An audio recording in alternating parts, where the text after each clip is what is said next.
എന്റെ കുട്ടി, എന്തിനാണ് നിന്റെ ഹൃദയത്തിൽ ഇത്രയേറെ ഭാരങ്ങൾ പേറുന്നത്? ഈ ജീവിതയാത്രയിൽ നീ ഒറ്റയ്ക്കാണെന്ന് എന്തിനാണ് കരുതുന്നത്? നിന്റെ മൗനത്തിലും നിന്റെ കണ്ണുനീരിലും മറ്റാരും കേൾക്കാത്ത നിന്റെ കൊച്ചു പ്രാർത്ഥനകളിലും ഞാൻ എപ്പോഴും നിന്റെ കൂടെ ഉണ്ടായിരുന്നു. നീ പുറത്താണ് ശക്തി തേടുന്നത്, എന്നാൽ സത്യം മറ്റൊന്നാണെന്ന്. കരുത്ത് ജനിക്കുന്നത് നിനക്കുള്ളിലാണ്. അതിലേക്കുള്ള വാതിൽ തുറക്കുന്ന താക്കോലാണ് പ്രാർത്ഥന.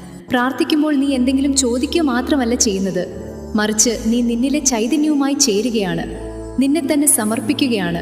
നീ യഥാർത്ഥത്തിൽ ആരാണെന്ന് സ്വയം തിരിച്ചറിയുകയാണ്. പ്രാർത്ഥന എന്നത് വെറും വാക്കുകളല്ല, അത് നിന്റെ മനസ്സിന്റെ നിശ്ചലതയാണ്, നിന്റെ ശ്വാസത്തിലുള്ള വിശ്വാസമാണ്, ഇരുട്ടിലും തെളിയുന്ന ആ ദൈവികമായ ക്രമത്തിലുള്ള നിന്റെ ഉറപ്പാണ്. ജീവിതത്തിൽ പ്രതിസന്ധികൾ ഉണ്ടാകും പാദം, അത് ഈ ലോകത്തിന്റെ സ്വാഭാവികമായ രീതിയാണ്. തിരമാലകൾ ഉയരും, കൊടുങ്കാറ്റുകൾ വരും, വഴികൾ അവ്യക്തമാകും. പക്ഷേ പ്രാർത്ഥനയെ മുറുകെ പിടിക്കുന്നവന് പൊള്ളലേറ്റ് കയ്യെന്ന് നടക്കും. അചഞ്ചലമായ ഹൃദയത്തോടെ ഏതൊരു പ്രതിസന്ധിയും നേരിടാം.